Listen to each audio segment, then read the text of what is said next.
আসসালামু আলাইকুম। আপনাদের মাঝে আজকে নতুন একটা ভিডিও নিয়ে হাজির হইলাম। আজকের ভিডিওটা হবে খুবই ইন্টারেস্টিং। যারা বিএফডি নিয়ে কাজ করতে ভালোবাসেন, আনন্দ বোধ করেন তাদের জন্য আজকে ভিডিওটা এই বিএফডি সম্পর্কে পড়ব। যারা আমার চ্যানেলে নতুন আসছেন তারা চ্যানেলটা সাবস্ক্রাইব করে দিয়ে ভিডিওটা দেখা শুরু করবেন বা চ্যানেলটা সাবস্ক্রাইব করে দেবেন যদি ভিডিওটা ভালো লাগে। আজকে আমি একটা বিএফডি হাতে আছে, ওইটা হলো চায়না বিএফডি। মডেল নাম্বার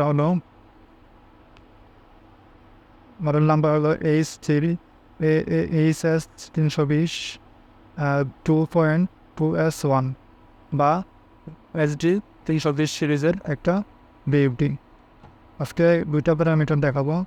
তা হলো একটা কিপ্যাড থেকে কীভাবে আপনি পোটেনশিওমিটার দিয়ে বা একটা লুপের মাধ্যমে কীভাবে রান করবেন বিএফডিটা ওইটা দেখাবো যে তারের মাধ্যমে বা পটেনশিয়াল বা সুইচের মাধ্যমে কীভাবে আপনি বিএফডিটা রান করবেন কিপ্যাড ছাড়া।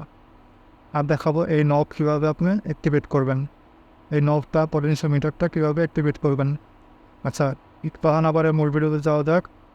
প্রথমত আপনাকে চাপতে হবে সেট, এগুলো হবে বাটনটা উপরে প্রোগ্রাম PRG এবং সেট লেখা আছে, সেটে চাপ দেবেন।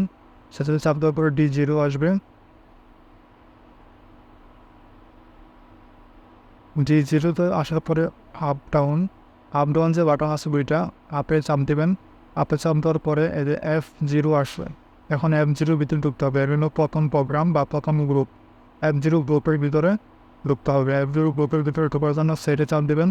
সেটে চাপ দেওয়ার পরে দেখেন F0.00 আসছে। তো আমাদের দরকার কী জানো, আমাদের দরকার হলো পটেনশিওমিটার কীভাবে অ্যাক্টিভেট করবো এবং কিপ্যাড ছাড়া সুইচের মাধ্যমে কীভাবে বিএফডিটা রান দেবো। আচ্ছা, প্রথমত দেখাচ্ছি আমি কীভাবে কিপ্যাড ছাড়া সুইচের মাধ্যমে বিএফডিটা রান দেবো। তো প্রথমত যেটা হলো এটা আসছে আপনার পোর্টে যাওয়ার পরে এটা চাপ দেবেন। তো এটা থাকবে জিরোতে দেওয়া থাকবে, ঠিক আছে। জিরোতে এটাকে আপনার এক বানাইতে হবে। এবার জিরোর পরে করতে হবে 1, তো 1 বানিয়ে সেটা চাপ দেবেন।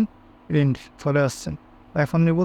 এখন নেব আমরা পটেনশিওমিটার কীভাবে কাজ করবে, এই মিটারটা কীভাবে কাজ করবে ওটা নিতে হবে 3। তো আমাদের 3 কিন্তু চলে আসছে। তো 3 প্রোগ্রামের ভিতরে ঢুকতে হবে। 3 ভিতরে ঢুকলে এটা থাকবে জিরোতে দেওয়া। তো এটা জিরোতে থাকবে, আমাদের চায়না নিতে হবে। এটা এরকম জিরোতে থাকবে, ঠিক আছে। জিরোতে থাকলে এটাকে চায়না নিতে হবে। চায়না নেওয়ার পরে সেট চাপ দিতে হবে। চারে সেট দেওয়ার পরে এই যে আমারটা প্রোগ্রাম দেওয়া শেষ। এখন আমি এখান থেকে বেরিয়ে পড়বো, স্কেপ চাপে বেরিয়ে পড়বেন। এখন রান করার জন্য এই যে সুইচটা আছে, সুইচটা আমি লাগাই নিই, শুধুমাত্র কেবল লাগাইছি। কেবলটা লাগবে হলো গ্রাউন্ডে। এখানে গ্রাউন্ড আছে, গ্রাউন্ডে একটা কেবল লাগবে, আর একটা কেবল লাগবে X1-এ, টার্মিনালের X1-এ এবং টার্মিনালের গ্রাউন্ডে। দেখেন আমি টার্মিনালের X1-এ যখন, এটা হলো X1, আমার বাম হাতে দেখেন X1-এ ক্লিক করার সাথে সাথে আমার এটা চালু হয়ে গেছে, প্যারামিটার উঠতেছে, দেখছেন। ওই যে আমার টেস্টারে বাকি জ্বলছেন, টেস্টারে লাইট জ্বলছেন, দেখেন টেস্টারে লাইট জ্বলছে দেখা যাচ্ছে। তো এই টেস্টারে লাইট জ্বলছে, এটা আমার এখন প্যারামিটারটা এখন রানিং আছে। আর দেখেন অ্যাক্টিভেট, এই যে দেখেন আমার পটেনশিওমিটারটা অ্যাক্টিভেট হয়ে গেছে। কারণ আমি এটা ঘুরে নিই প্যারামিটার, আর ফ্রিকোয়েন্সিটা কমতেছে বাড়তেছে বা স্ক্রিপ্টটা কমতেছে বাড়তেছে। তো আমরা সবাই জানি যে বিদ্যুৎ আমরা ফ্রিকোয়েন্সি কন্ট্রোল করে মোটর স্পিড বাড়ায় এবং কমাই। তো এই পটেনশিওমিটার ঘোরালে স্পিডটা কমবে বাড়বে। এখন আমি স্লোতে নিয়ে আসছি, স্লোতে 18তে সেট দিলে 18তে এটা চলবে, 18তে চলতেছে। 20-এ দিলাম, 20-25-এ চলবে এখন, ঠিক আছে।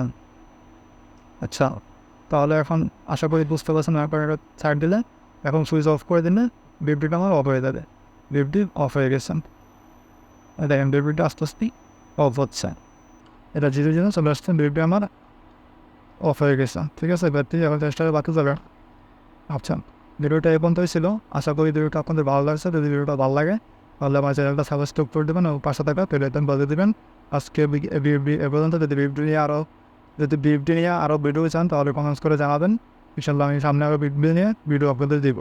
ভালো থাকবেন। আল্লাহ হাফেজ। আসসালামু আলাইকুম।